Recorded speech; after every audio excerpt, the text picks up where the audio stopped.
नमस्कार दोस्तों, आज मैं आपको बैसाख एकादशी व्रत में सुनी जाने वाली 11 माता की कहानी सुनाने जा रही हूँ। प्रेम से बोलिए 11 माता की जय हो, विष्णु भगवान की जय हो। एक समय की बात है, एक नगर में एक राजा राज्य करता था। वह बहुत ही धार्मिक प्रवृत्ति का था। उस राजा को समय आने पर 2 कन्याओं का जन्म हुआ। राजा की छोटी बेटी भी अपने पिता के तरह ही धार्मिक थी। वह नियम धर्म से रहती थी। साथ ही वह बचपन से ही 11 माता का व्रत भी करने लगी। 11 माता की कृपा से राजा की छोटी बेटी लोकप्रिय हो गई। उसकी हर तरफ प्रशंसा होती रहती थी।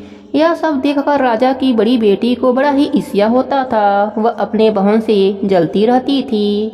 एक बार की बात है, पड़ोसी राजा का बेटा बड़ी बेटी को देखने आया, लेकिन उसे बड़ी बेटी की जगह छोटी बेटी पसंद आ गई।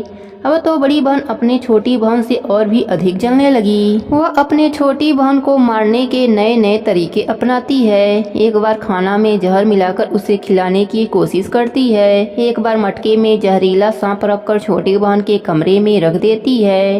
एक बार छोटी बेटी को पनघट पर पानी भरने के लिए ले जाती है और धोखे से नदी में धक्का दे देती है। हर बार 11 माता उसे बचा लेती हैं, क्योंकि वह 11 माता का व्रत किया करती थी। बड़ी बहन बहुत परेशान हो गई कि यह तो किसी भी तरह नहीं मरती। एक दिन बड़ी बहन छोटी बहन से बोली, मेरी प्यारी बहन, भगवान ने हम सब की मृत्यु किसी न किसी तरह से लिखी है। क्या तुम्हें पता है तुम्हारी मृत्यु कैसे होगी? बहन बहुत ही सीधी साधी थी। वह बोली, मेरी मृत्यु मेरे पालतू तोते के गले में जो हार है उसी में अटकी हुई है। यदि कोई मेरे तोते को मार कर वह हार पहन ले तो मैं मूर्छित हो जाऊंगी, और फिर उस हार को उतारकर कोई रख दे तो मैं जीवित हो जाऊंगी। उस रात छोटी बहन अपने पिता के पास गई और बोली, पिताजी, मुझे शक है, यदि मैं मर जाऊं तो आप मुझे जलाना मत। आप मुझे हमारे पुराने महल के कुएं के पास झोपड़ी बनवाकर खाट पर सुला देना। राजा बोला, बेटी, तुम ऐसा क्यों बोल रही हो? 3 दिन बाद तो तुम्हारी शादी है। तब छोटी बेटी बोली, पिताजी, समय का कोई भरोसा नहीं। इस तरह शादी वाले दिन भी आ गए। उसी दिन बड़ी बहन छोटी बहन के पालतू तोते को ढूंढती है, पर वह उसे कहीं नहीं मिलता। तभी दरवाजे पर बारात आ जाती है। बरमाला का कार्यक्रम संपन्न हो जाता है। फेरों की रस्म शुरू हो जाती है। उधर बड़ी बहन तोते को ढूंढ लेती है और वह उस तोते को मार देती है। वहीं छोटी बहन 3 फेरे राजकुमार के साथ पूरे कर लेती है। तभी छोटी बहन मूर्छित होकर गिर जाती है। उधर बड़ी बहन तोते के हार को खुद पहन लेती है। इधर सभी घबरा जाते हैं। सभी बारातियों में हलचल मच जाती है कि राजकुमारी को क्या हुआ। सभी डर जाते हैं। तब राजा वैद्य हकीमों को बुलाते हैं। छोटी राजकुमारी को महल में ले जाकर लिटा दिया जाता है। वैद्य हकीम राजा से कहते हैं, राजकुमारी ना मरी है ना जीवित हैं। हमने ऐसा पहली बार देखा है। तब राजा उनसे कहते हैं, वहां जाकर बोलना कि राजकुमारी बेहोश हैं, अभी थोड़ी देर में ठीक हो जाएंगी। यदि तुम ऐसा नहीं कहोगे तो मैं तुम्हें फांसी दे दूंगा। बेचारा वैद्य हकीम राजा के कहे अनुसार वैसा ही बोलता है। तभी बड़ी बेटी आती है और कहती है, पिताजी, मुझे छोटी बहन के मरने का बहुत दुख है। उससे ज्यादा दुख मुझे आपके इज्जत का है, जो कि खराब हो जाएगी। आप ऐसा करो कि मेरी शादी राजकुमार के साथ करा दो, तब सब ठीक हो जाएगा। आपका इज्जत भी रह जाएगा। तब राजा को यह बात ठीक लगी और राजा ने छोटी बेटी के कपड़े पहनाकर फेरों में बैठा दिया। पर राजकुमार ने मना कर दिया। कहा, यह मेरी पत्नी नहीं है। मेरी पत्नी जब बोलती है उसके मुख से फूल झड़ते हैं। लेकिन सबने समझा बुझाकर उससे 4 फेरे लगवा दिए। बड़ी राजकुमारी ससुराल आई तो राजकुमार ना तो उनसे बात करते थे, ना उनके हाथ से पानी पीते थे, और ना ही उनके हाथ का बनाया हुआ खाना खाते थे। राजकुमार ने मन ही मन सोचा, मैं पता लगा कर रहूंगा कि मेरी पत्नी के साथ क्या हुआ। एक दिन राजकुमार दुखी होकर घोड़े पर बैठकर जा रहे थे कि घोड़ा वहीं जाकर रुका जहां राजकुमारी की अधमरी लाश रखी गई थी। राजकुमार ने मन ही मन सोचा कि घोड़ा यहाँ किस कारण से रुका है। कोई तो वजह जरूर होगा जो कि घोड़ा यहाँ रुक गया है। राजकुमार घोड़े से उतरकर पुराने महल में गए। वहाँ एक चौकीदार था।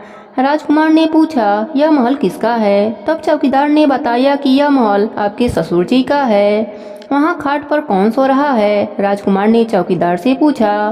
तब चौकीदार कहने लगा कि यह राजा की छोटी बेटी हैं जो शादी वाले दिन अधमरी हो गई थीं। तब राजकुमार ने कहा, यह तो मेरी पत्नी है, इसके साथ मेरे फेरे हुए थे। राजकुमार ने चौकीदार से कहा, तुम किसी से कुछ मत कहना कि मैं यहाँ हूँ, मैं तुम्हें मुँहमांगी रकम दूंगा। चौकीदार ने हाँ कह दिया। राजकुमार खाट के पास गया और बचे हुए फेरे खाट के साथ ले लिया। राजकुमार उस दिन वहीं पर रहा। छोटी रानी रात को खड़ी हो गई। उसने अपने पास अपने पति को देखा तो उसने बहुत रोई। राजकुमार ने पूछा, बड़ी अजीब बात है, तुम शादी वाले दिन मूर्छित क्यों हो गई थी? तुम्हारे पिता ने मेरी शादी तुम्हारी बड़ी बहन से करा दिया, पर मैंने उसे स्वीकार ही नहीं किया है। तुम मुझे पूरी बात बताओ, तुम दिन भर मूर्छित क्यों रहती हो?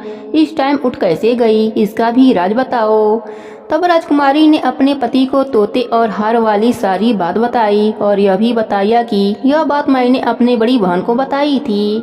एक दिन उसने मुझसे मेरे मृत्यु का उपाय पूछा, तब मैंने उसे पूरी बात बताई थी।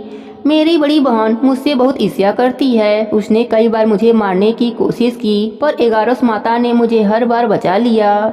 यह सब मेरी बड़ी बहन ने किया है। तोते के गले में जो हार था वह मेरी बहन दिन में पहन लेती है और रात को उतार देती है, इसलिए मैं दिन में मूर्छित रहती हूँ और रात को जीवित हो जाती हूँ। यदि वह हार मुझे वापस मिल जाए तो मैं हमेशा के लिए जीवित हो जाऊंगी। इतना सुनकर राजकुमार गुस्से से अपने महल गया और बड़ी बहन के गले से हार निकाल कर लाया और अपने पत्नी को पहना दिया। उसकी पत्नी जीवित हो गई। फिर उसे लेकर महल गया और उसकी बड़ी बहन को महल से निकल जाने के लिए कहने लगा। बड़ी बहन रोने लगी और रोते रोते बोली, हे छोटी बहन, तुम्हें क्यों हर खुशी भगवान दे देते हैं और मुझे क्यों दुख देते हैं? इसका रहस्य बताओ। तब छोटी बेटी बोली, तुम्हारे मन में लालच रहता है, इस कारण तुम्हें दुख मिलता है, और मैं सबका कल्याण चाहती हूँ, साथ ही 11 का व्रत भी करती हूँ, इसलिए काल भी मेरा कुछ नहीं बिगाड़ सकता। यह सब 11 माता की महिमा है। जो मेरे साथ तुमने कई अनहोनी किया पर हुआ नहीं, हर बार 11 माता ने मेरी रक्षा करी। अब बड़ी बहन की आंखें खुल गई। वह बोली, हे बहन, मुझे क्षमा कर दो, मैं कहाँ जाऊंगी? तुम मुझे एक छोटा सा घर दे दो, मैं उसी में रह लूंगी। छोटी बहन को अपने बड़ी बहन पर दया आ गई। वह राजकुमार से कहकर अपने बड़ी बहन के लिए एक महल दिलवा दिया। बड़ी बहन उसी में रहने लगी। अब वह नेम धर्म से अपना दिन बिताती थी, साथ ही 11 का व्रत भी करने लगी। इधर छोटी बहन पति के साथ राज सुख भोगने लगी, साथ ही दोनों जन 11 का व्रत भी करने लगे। 11 माता की कृपा से छोटी रानी को एक पुत्र की उत्पत्ति हुई, साथ ही महल में रिद्धि सिद्धि का वास हो गया। हे 11 माता, जैसे आपने छोटी राजकुमारी पर अपनी कृपा करी, वैसे ही अपने सभी भक्तों पर अपनी कृपा बनाए रखना, सबके व्रत को पूर्ण करना। प्रेम से बोलिए 11 माता की जय हो, विष्णु भगवान की जय हो।